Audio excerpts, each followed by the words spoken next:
अच्छा. सकाळचं सकाळनं परत दुपारनं 5 बोकडं अजून घेतलेले असतात आपण. टोटल 15 बोकडं असतात. हा, हा.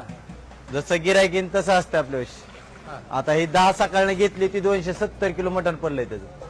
अजून आपण 5 वाजता कमीत कमी 5 तरी बोकडं कापतो. अजून टोटल 15 होत्यात. त्याच्यानंतर 8 वाजता जसं गिरायकाची मागणी येईल फ्रेश मटण खायला म्हणलं तर हॉटेल भाग्यश्री ताजं बोकड कापून ताजं मटेरियल भेटतं आपल्या फोकस. तसलं लोकांनी काय नाही 1-2 कापत नाव डायरेक्ट 10-5 तरच ठोका असतो. कारण की गर्दी तितकीच असती.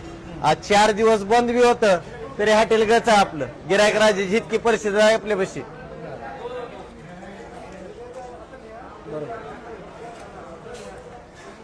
आता सध्याला 1:15 वाजली. सकाळची 1:15 वाजता सध्या इतकी गर्दी आहे.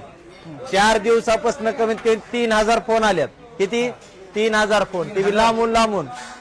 कारण की धाराशिव जिल्ह्यात आणि तुळजापूर तालुक्यात टॉपचं हॉटेल म्हणलं तर हॉटेल भाग्यश्री आहे. कारण की जिल्ह्याचं नाव आणि तालुक्याचं नाव महाराष्ट्रात गाजवायचं म्हणजे गाजवायचं. आता तर गाजतंयच पण धुमाकाळ गाजवायचा म्हणजे गाजवायचा. हॉटेल भाग्यश्रीच गाजवणार. आखीकडे गाजवणार म्हणजे गाजवणार. नंबर 1 क्वालिटी बी खायची असेल ज्याला ओरिजिनल ज्याला डावारा म्हणतात फक्त हॉटेल भाग्यश्रीलाच भेटतो. कारण की अस्सल जी डावारा असतो ओरिजिनल बोकडाचा ती फक्त हॉटेल भाग्यश्रीलाच माहिती आहे. कारण की आपण स्वतः बनवतो. लोकांनी काय ना आपल्याशी ना वस्तात आहे ना काय नाही. मी स्वतः मालक आहे स्वतःच बनवतो. दुसऱ्याच्या जीवावर काय ना. बकरी खरेदी स्वतः असती. स्वतः कापताना समोर असतो आपण. दुसऱ्यानी काय नाही ना इकत मागवत ना काय नाही.